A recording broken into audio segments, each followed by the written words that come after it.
이슈 5. 네, 트럼프의 승리, 노이 돼 있습니다. 아마 트럼프에도 관심 있는 분들이, 우리 시청자 여러분 중에 꽤 많고요. 더더군다나 I love 트럼프님은 아예, 닉네임 자체를 I love 트럼프님으로 돼 있기 때문에 제가 기억을 쉽게 합니다만은, 네, 지난주에 제가 이 미국 버지니아 주 선거 결과를 놓고 돌아온 트럼프 이런 제목으로 설명을 드렸는데요. 예, 실제로 공화당이 민주당 텃밭이었던 버지니아주에서 승리한 것만으로도 야, 트럼프가 대통령 권좌에서 내려왔지만은 아직도 마크에서 상당한 그런 영향력을 발휘를 하는 거 아니냐? 그렇다면은 4년 뒤에 미국 대선에서 또다시 공화당 후보로 이 트럼프가 될 가능성이 꽤 높아지고 있다라는 이 분석을, 평가를 제가 여러 각도에서 설명을 해드렸는데요. 오늘은 좀 색다른 그런 분석을 제가 말씀을 드리겠습니다. 아무튼 다각적으로 분석을 해야 제대로 된 실체가 보이지 않겠습니까? 네, 그런데요. 자, 이것은 보수의 승리 공식을 찾았다. 이른바 트럼프는 필요 없다. 라는 말이 등장을 하는데요. 예, 그렇다면은 시각이 완전히 다릅니다. 네. 이 트럼프를 지지하는 분들도 한번 이런 분석에 한번 이렇게, 귀를 기울이시면 어떨까 싶은데요. 네, 트럼프는 필요 없다. 공화당의 선전포고. 이거는 트럼프가 잘해서 버지니아에서 공화당이 된 게 아니라, 네, 민주당의 실책이 많았다라는 얘기죠. 민주당의 실책이 많고, 공화당은 트럼프 외에 다른 대안을 찾아도 민주당에 이긴다라고 하는 게 지금 핵심 핵심 내용인데요. 예, 기사를 조금, 설명을 해 드리겠습니다. 기사를 한번 볼까요? 네, 쭉 한번 밑으로 넘어가 보시면요. 네. 자, 그래서 큰 선거가 없는 홀수의 해, 바로 올해가 큰 선거가 없는 홀수의 해인데요. 2011년이니까 해당 주의 주지사 선거가 미국 정치의 흐름을 가늠할 중요한 기회로 제공된다. 뉴저지, 버지니아 모두 민주당 출신 주지사가 버티던 곳인 만큼 이번 선거는 민주당의 수성이냐 공화당의 탈환이냐가 관건이었죠.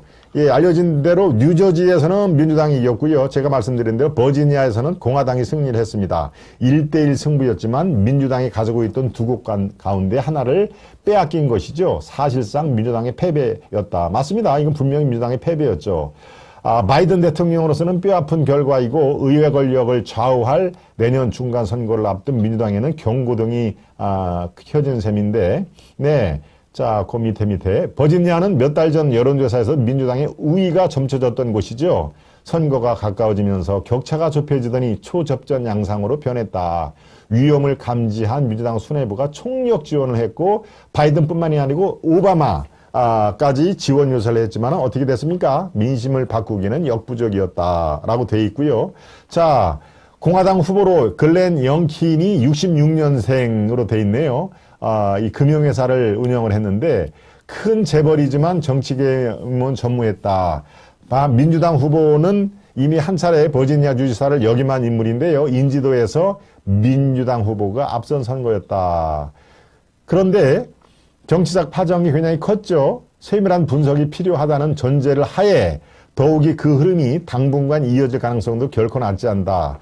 민주당의 연방정부 입장에서는 아프간인 철수 이후 수적 국면이 계속 이어지고 있는 데다 내부의 균열도 만만치 않기 때문이다. 바로 아프간 철수에 따른 미국 정가의 이런 내분, 그리고 이게 이 성급한 결정을 바이든 정부가 했다라고 하면서 민주당 지지층들이 상당히 균열이 됐다는 얘기입니다. 자, 요 밑에가 중요합니다.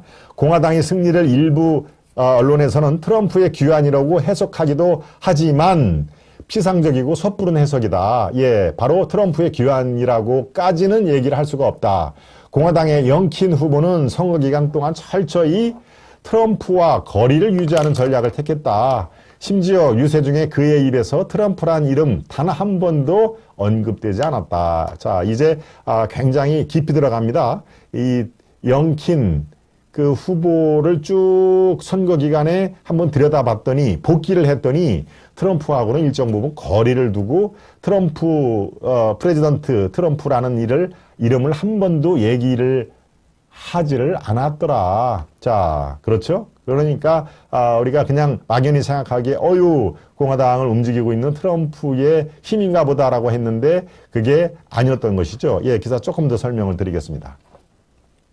공화당 승리가 트럼프 덕은 아니었을 것이다 라고 하는 분석이죠. 네. 자, 2016년 공화당의 주요 행사로 등장했던 Make America Great Again, 예, 앞글자를 떠나서 MAGA, MAGA, 미국을 다시 위대하게라는 표현도 이번 선거에 보이지 않았다. 아하, 그렇다는 걸 이제 조금 더 들어가서 자세히 봤더니 트럼프 전 대통령 역시 영킨 후보에 대한 지지 의사와 메시지를 공개했지만 같은 시간, 같은 공간에 함께하는 일은 피했다. 자, 이 영킨의 그 선거 기간 동선을 보면은 트럼프하고는 거의 따로따로 놀았다 이거죠. 예. 자, 이처럼 트럼프의 귀환은커녕 트럼프와의 차별화, 트럼프를 배제한 공화당을 띄우는 데 주력을 했고 그 전략이 주요했던 것으로 분석을 한다. 예, 이 글을 쓴 이제 특정 개인입니다만은 그래도 비교적 구체적으로 이 분석을 했죠. 선동적인 구호보다 민주당 정부의 실정을 부각시키면서 정책적 승부를 택한 공화당이 선거 승리에 이게 가장 큰 요인이다. 자, 그죠? 선동적 구호, 마치 이게 트럼프식의 구호 정치 이런 것보다 이 아프간의 섣부른 철수 이런 것들을 민주당 정부의 실정을 상당히 아주 조목조목 그렇게 부각을 시켰고 정책적으로 승부를 한 것이 바로 버지니아 선거의 제1차적인 승리의 요인으로 보인다는 것입니다. 네. 예, 그 밑에 한 대목만 더 설명을 드리면서 마무리를 짓겠습니다. 지난해 대선 패배 이후 민주당이 이길 수 있는 효과적인 승리 공식을 확인했다. 트럼프 그림자 걷어내기, 정책 대결로의 전환이 그것이다. 그죠? 경제, 외교 분야에서 분명하지 않은 양당의 노선 차이를 극복할 수 있는 방법으로 사회, 문화, 정책 차별화를 확인하는 것은 공화당에서는 큰 수확이다. 따라서 이 버지니아, 민주당 텃밭으로 여겨뒀던 버지니아 선거의 공화당 승리는 사실은 이 트럼프의 어떤 이 힘, 이런 것이 작용했다라고 하는 그 일각의 시각도 분명히 존재합니다. 존재하지만 이른바 민주당의 실정, 예, 아프간으로 상징되는 민주당의 실책 이런 것들을 조목조목 이렇게 부각을 시키면서 정책적으로 공화당이 역시 정책으로는 더 안정성이 있다라고 하는 그래서 이른바 중도 보수층을 이렇게 그 표적으로 한 타겟 마케팅이 성공을 했다라고 하는 그런 그 분석이 지금 상당히 이제 퍼지고 있다라는 그런 내용이 있습니다. 네. 여러분들 이제 트럼프 지지자들은 글쎄 트럼프를 그 공으로 좀 돌리고 싶은데 뭐 꼭 그런 분석이 아니어서 약간 실망스러운 부분도 있겠지만은 그렇습니다.